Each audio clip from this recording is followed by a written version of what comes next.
Donc le premier a été corrigé avec le cours. Donc le deuxième de ce mini-exercice, c'était donc le volume engendré par la fonction f de x égale à 1 sur x, donc entre x est égal à 1 et x est égal à b. Alors on a le volume qui est égal donc à pi fois l'intégrale entre 1 et b de 1 sur x carré dx. Et donc c'est égal à pi fois, alors une primitive de 1 sur x carré c'est moins 1 sur x, et donc entre 1 et b, ce qui fait donc pi fois 1 moins 1 sur b. Alors le troisième, c'était donc pour la fonction f de x est égal à x sur 4x au cube plus 1.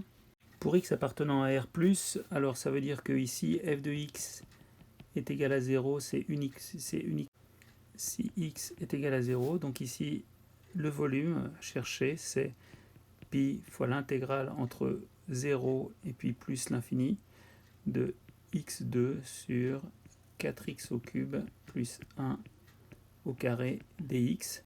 Alors si on pose le changement de variable u est égal à 1 plus 4x3, on a du qui est égal à 12x2 dx, et donc x2 dx est égal à du sur 12, et donc ici notre intégrale ça devient pi fois, alors les bornes là elles changent, hein, ça fait ici ça fait 1, et puis ici ça fait toujours plus l'infini, et donc x2 dx c'est du sur 12, et puis là ça fait 1 sur u au carré.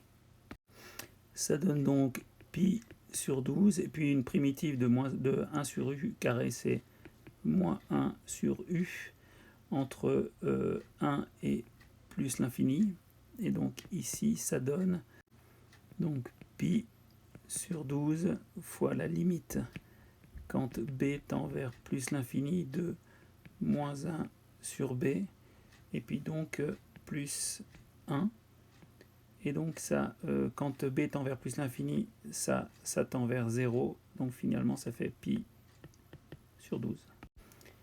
Et puis le dernier, alors pour le premier du dernier, donc pour le premier du 4, bon, il n'y a pas tellement de suspense, hein, on a le volume ici qui est égal donc à pi fois l'intégrale entre, alors on nous dit entre 0 et 1, de racine de x au carré dx. Donc racine de x au carré, c'est x, donc une primitive de x, c'est x2 sur 2, donc on va avoir pi fois x2 sur 2 entre 0 et 1, et puis ça nous donne donc pi fois 1 demi, donc pi sur 2.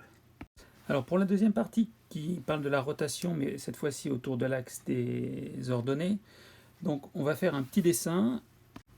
Pour la rotation autour de l'axe des ordonnées, on va donc avoir quelque chose comme ça. Quand ça tourne, ça donne ça. Mais en fait, cette rotation, le volume qui va être engendré, il est exactement égal au volume qui est engendré par la rotation de cette fonction-ci, hein, autour de l'axe ici, qui va donner un truc comme ça, hein, qui va nous donner ceci. Et en fait, cette fonction-ci, c'est égal à la réciproque de la fonction de départ, c'est-à-dire finalement est égal à la réciproque de racine de x, c'est x au carré. Donc finalement, ce volume, ici donc rouge, ça va être égal à pi fois donc l'intégrale. Alors là, la fonction ici qui est x2, donc x au carré dx. Donc si on applique la formule, donc c'est x2 au carré.